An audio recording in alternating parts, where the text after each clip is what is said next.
Salve pessoas, Adriano Coelho, CEO Roper Educação, especialista em ENAD, e estamos aqui para mais um Ropercast para falarmos sobre o edital do ENAD 2024. Sim, saiu o nosso edital, abemos edital número 124 do ano do ENAD 2024. Ficou até fácil aí fazer uma decoreba aí da titulação relativo ao edital. Então vamos conversar um pouquinho sobre ele. Importantíssimo, edital saiu no dia 22 de julho, eu tive acesso a ele às 5 da tarde, e no dia 22 de julho nosso cronograma já trazia ações que deveriam já estar em andamento. Então, se você ainda não viu, posso lhe dizer com toda certeza, baseado ali no coelho da Alice, estamos atrasados, muito atrasados, terrivelmente atrasados. Vamos lá, então. Vamos resenhar o que nós temos de diferente nesse novo edital. Veja, extremamente confirmado pela portaria 610/611, nós já temos os cursos, 17 licenciaturas, todas elas devidamente identificadas com o rótulo Cine Brasil. Isso é bem importante, a gente vai conversar sobre isso um pouco mais adiante. Uma coisa diferente que nós tivemos no edital de ENAD deste ano diz respeito ao cronograma. A gente sempre teve cronograma e agora a gente tem cronogramas. Sim, quando eu pego o cronograma para aplicação da avaliação teórica, AT, o cronograma para a realização da avaliação prática, AP, e ainda dividido em primeiro período, no segundo semestre de 2024, e dividido em primeiro semestre, o segundo período, no primeiro semestre de 2025. Então, temos novidades aí. Quando a gente pega o cronograma de avaliação teórica, e nós estamos mais acostumados a ele, porque faz parte já de uma rotina de quem trabalha com ENAD há mais tempo, nós temos poucas diferenças. Acho que é importante nós marcarmos aqui as principais datas. Então, a gente tem, a partir de 23 de julho, tá, a abertura das inscrições, então veja que já está em andamento, até o dia 9 de agosto. Do dia 10 de agosto a 31 de agosto, nós vamos ter a retificação, então, das ações relativas ao enquadramento da inscrição dos estudantes. Depois, a partir do dia 2 de setembro, até 23 de novembro, nós temos o preenchimento do questionário do aluno. Aplicação da prova, dia 24 de novembro. E aí nós temos uma novidade bastante interessante. De 28 de novembro a 5 de janeiro, uma vez que a relação dos alunos regulares só sai dia 7 de janeiro, nós temos o registro de presença na prova pela IES, ou seja, a IES vai conseguir administrar isso, tal qual foi no ano passado. E isso é muito bacana, a gente tem que registrar as coisas que são positivas.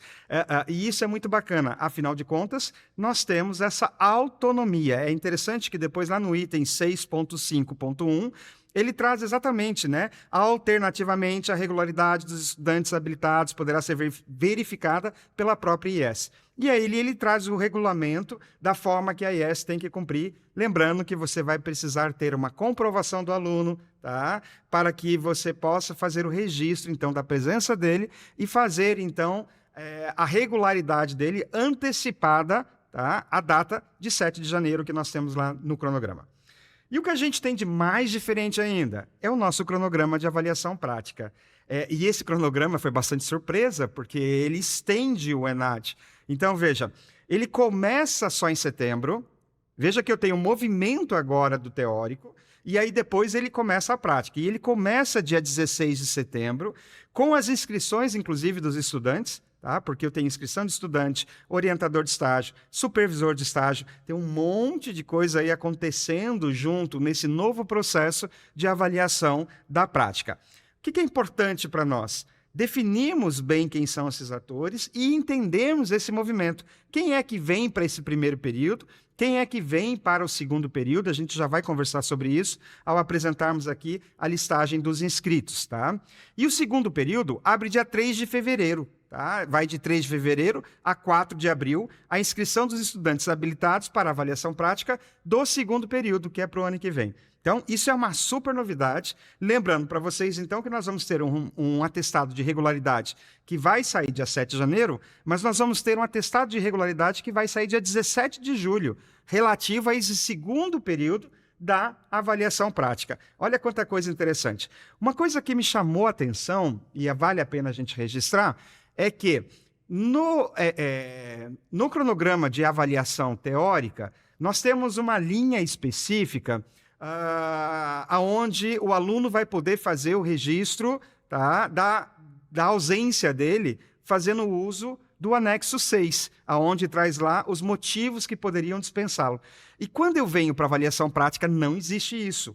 Então, cadê? Não tem. Tá? Agora, é importante também ressaltar que os resultados da avaliação prática serão utilizados para fins diagnósticos, não integrando os indicadores voltados à supervisão e à regulação do ensino ou da educação superior. Tá? Então, isso é uma fase de testagem que o INEP está vivenciando, mas é legal a gente trazer essa preocupação. Para avaliação teórica, é previsto, eventualmente, uma regularização mediante o anexo 6, e para avaliação prática, nós não temos isso.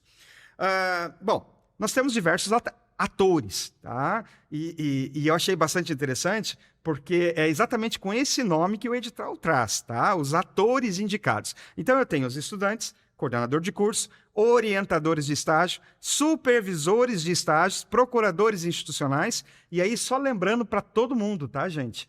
É preciso de senha Gov, tá? Login único e tudo validado pela senha Gov. Não esquece disso. E todos, absolutamente todos, inclusive no item 1.10.2, devem fazer a leitura completa do edital para entender qual é o seu papel, tá, neste novo ENAD de 2024. Estudantes habilitados. Normal para avaliação teórica, nada de novo a gente tem. Nós temos ali o ingressante, até 25%, que não faz prova. Nós temos o concluinte, integralizado, 80% ou mais da carga horária até o último dia de retificação, ou não tenham colado grau. Importante isso, tá? Separe o movimento de integralização e colação de grau, ok? E com previsão de integralização de 100% até o curso, até julho de 2025. O que a gente tem de novo, de bem novo mesmo, é a avaliação prática. Quem vem para avaliação prática? Quem estiver no estágio supervisionado obrigatório, iniciando a regência de classe da educação básica, tá? Durante o período de inscrições até o mês de julho. Lembrando que o período de inscrições, eu tenho 2 períodos. Eu tenho no mês de setembro e eu tenho no mês de fevereiro. Uma coisa surpreendente, nova e muito bacana que eu faço questão de deixar o registro aqui. Alunos trancados agora não são mais habilitados, tá?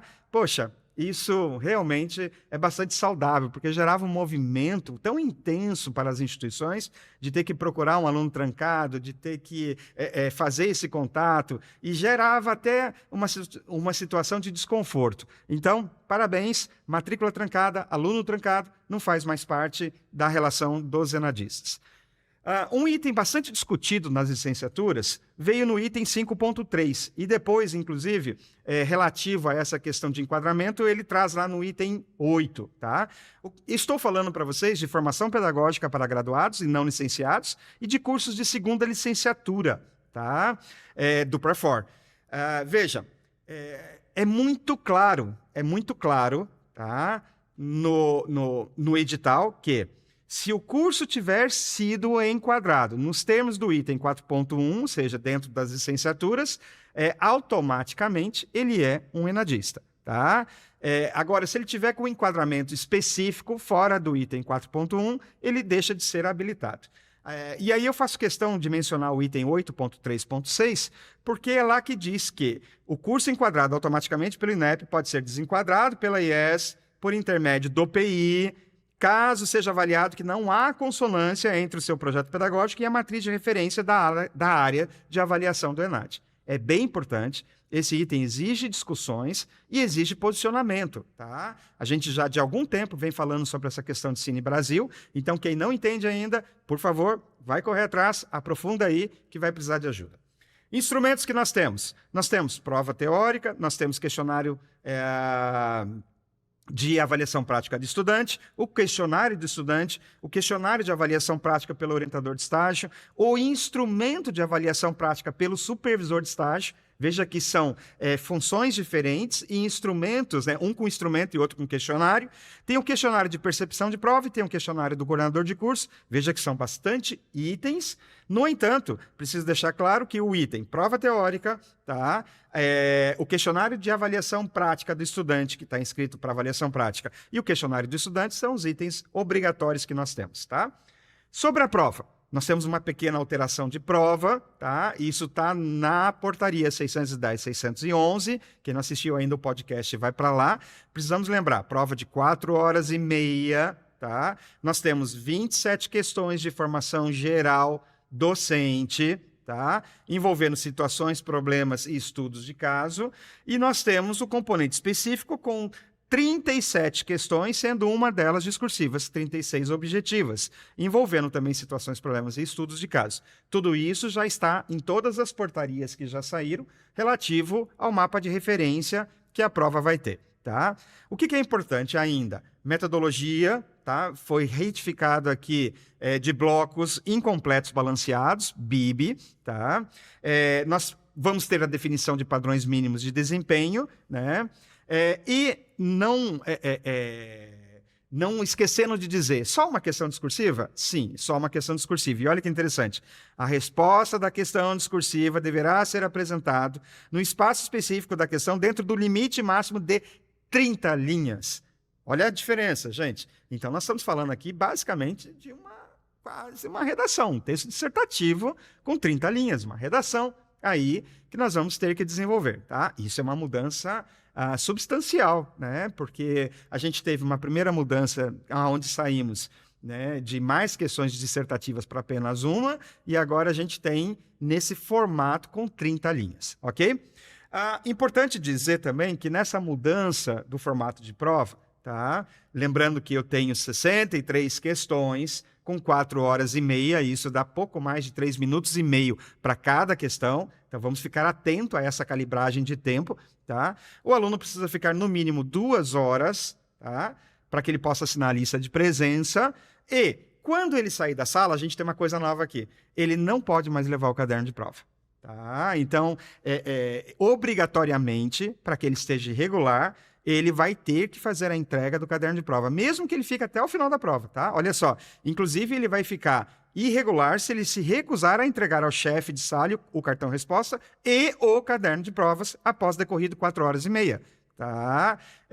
Então, essa é uma mudança, e é uma mudança que traz, inclusive, um impacto para a gente no que diz respeito, por exemplo, a programas de engajamento, porque nós recolhíamos os cadernos e aí podia fazer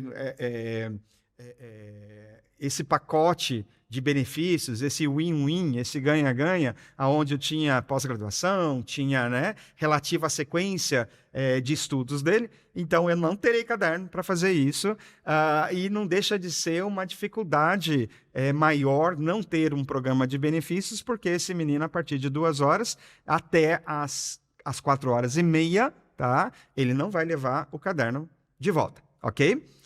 Avaliação prática. A gente tem uma sequência bastante grande de avaliação prática que exige de todos nós uma visão bem clara de cada processo, e especialmente porque envolve novos atores. Então, a gente tem o cadastro desses autores. Achei bastante interessante no item 9.10, que ele traz que todos esses cadastros são de responsabilidade da IES por ação direta do coordenador de curso. Então, vale a pena a gente mencionar isso. E aí, quando você vem para a avaliação prática, que é o que me causa bastante preocupação, a gente tem uma sequência que exige bastante. Fora toda a parte de cadastro e de toda, né, a explicação, vai ter, sim, os treinamentos e a capacitação feita pelo INEP, mas eu tenho toda uma parte também do aluno que precisa, tá, depois de ser inscrito, precisa fazer questionário de avaliação prática, precisa incluir um plano de aula tá? 10 dias antes da aula, vai fazer uma aula regência de 1 hora para cima, tá? Com a presença do supervisor de estágio. E essa aula regência tem que ser exatamente como o plano de aula que ele subiu na plataforma do ENAD. Tá? Depois disso, o supervisor de estágio vai ter que avaliar, tem 10 dias para avaliar, tá? Essa aula, essa banca, né, que foi feita. E depois disso vem o orientador de estágio, tá? Para poder fazer um questionário em cima disso. Então, veja, tem um sequenciamento envolvendo novos atores e que é bem complexo. E todos vocês sabem como é difícil a gente fazer esse acompanhamento, especialmente quando você tem uma grande volumetria de alunos para você cuidar. Uma coisa que me chamou bastante atenção, e seja algo que a gente tem que registrar de maneira bem contundente com vocês, tá? No item 3.9.5, ele menciona que o professor supervisor receberá o valor de R$100 por avaliação realizada. Ok, mas com o máximo de 100. E aí, gente, a gente tem que fazer um formulário rapidinho aqui. Se ele pode ganhar no máximo R$1.000, tá? No máximo R$1.000, vai ganhar R$100 por avaliação, automaticamente a relação de alunos versus supervisor de estágio é de 10 para 1. Tá? Então, eu vou ter que ter pro ENAD, para avaliação prática desse ano, tá? Um supervisor de estágio para cada 10 alunos. E aí você comece já a fazer a sua conta aí. Tenho 300 alunos. Você já sabe que você vai precisar de 30 supervisores de estágio. Tá? Mais uma vez, atores novos e atores que necessariamente não estão no nosso convívio. Item 7.1 diz assim: os dados relativos da educação básica, onde serão realizadas as atividades de estágio dos estudantes avaliados, são provenientes das bases do censo da educação básica. Então, temos um princípio de interoperabilidade de censo agora. Censo da educação básica com censo do ensino superior, e é uma forma onde todos esses dados estarão na mão do INEP. Tá? Sobre regularidade, até para ficar muito claro que são processos diferentes, eu tenho atestado de regularidade para avaliação teórica, atestado de regularidade para avaliação prática, e tenho um estudante habilitado tanto para avaliação teórica quanto para avaliação prática. É interessante que eles usam bastante E/ou. Tá? Então, vamos fazer a correta leitura. E/ou pode ser as duas juntas ou pode ser somente um dos processos. Isso vale a pena a gente mencionar. E nunca é demais a gente lembrar para vocês questionários, né, gente? Poxa, tem tanto questionário agora, tá? Tem tanta gente preenchendo questionários, então tem muita coisa aí que muda. A gente sabe que questionário tem peso, tá? Então não vamos esquecer, é mais um item que precisa, e é obrigatório, que precisa ser acompanhado de perto. No item 9.19.2, eu preciso dizer para vocês, lá está escrito assim: caso o estudante inscrito não realize quaisquer das ações previstas, e agora é um mundo de coisa para ele fazer, é de responsabilidade da IES contatá-lo para a efetivação de cada etapa. Então, agora você pode fazer a sua conta, o seu formulário, tá? Com tanto de coisa que tem para fazer, versus o número de alunos que você tem, versus o número de supervisores, versus o número de orientadores, tá? Nós vamos ter um trabalho bem diferenciado do que a gente estava acostumado, tá? Vale a pena ainda dizer, nos anexos, a gente tem toda a explicação para fazer inscrições em lote. Isso é dentro do padrão que a gente já estava acostumado, até teve pouquíssima alteração, tá? O que eu gostaria só de dizer é a troca. A gente estava acostumado com o anexo 3, tá? Que era aonde se apresentavam os critérios para deferimento de dispensa de prova de um aluno, e aqui eu estou falando da prova teórica, tá? E isso veio agora para o anexo 6, tá? Então, não é mais anexo 3, agora é anexo 6, onde a gente tem ali todos os possíveis motivos de solicitação de dispensa de prova por iniciativa do estudante, tá? Tem alguma coisa nova? Tem uma outra alteração, né, que pode ser útil, tá? E vale a pena também ser estudado, ok? No podcast da portaria 610/611, eu fiz a seguinte pergunta: o que é ser 5 agora? E o edital trouxe a resposta para nós, gente. As notas, está no item 19.4. As notas do ENAD das licenciaturas relativa à prova serão informadas em uma escala de 0 a 100 pontos. Tá? Então vai ser algo muito parecido com o Enem, né? O Enem de 0 a 1000, né? Vai ser algo muito parecido com o Enem, de 0 a 100, tá? E aí me parece, grosso modo, tá? Que a gente talvez não tenha mais, né, essa avaliação de 1 a 5 dentro de uma curva gaussiana. tá? Esperar para ver. Com certeza na nota técnica. Ah, e é importante dizer para vocês também, não saiu, tá? O peso de formação geral e peso de componente específico. Como formação geral agora já está com a área de fundamentos docente, formação geral docente, tá? Talvez, e sendo uma nota de 0 a 100, talvez tenha uma proporcionalidade, mas talvez, tá? Vamos esperar sair a nota técnica, aí a gente pode dizer um pouco mais. Reforço o convite para todo mundo. Quem não assistiu o podcast, quem não ouviu o podcast, tá? Referente às portarias 610 e 611, vai para lá, a gente tem um pouquinho mais de explicações lá, especificamente relativo ao novo triênio, né? Ao formato, que não é o que está no edital. Lembrando para vocês que o edital é exclusivamente da portaria 124, tá? Relativo ao ano de 2024. Então, mas renovamos o convite para que você fique mais ligado em tudo que está acontecendo. E aí, gente, sem magia, tá? Não tem nenhum milagre aqui, não. Agora é trabalhar, menos eventos, mais processos e fazer o ENAD 2024 acontecer, tá bom? Junte com a gente, precisando, chama a Roper. Teremos um imenso prazer em estar trabalhando junto com vocês. Um abraço e até o próximo Ropercast.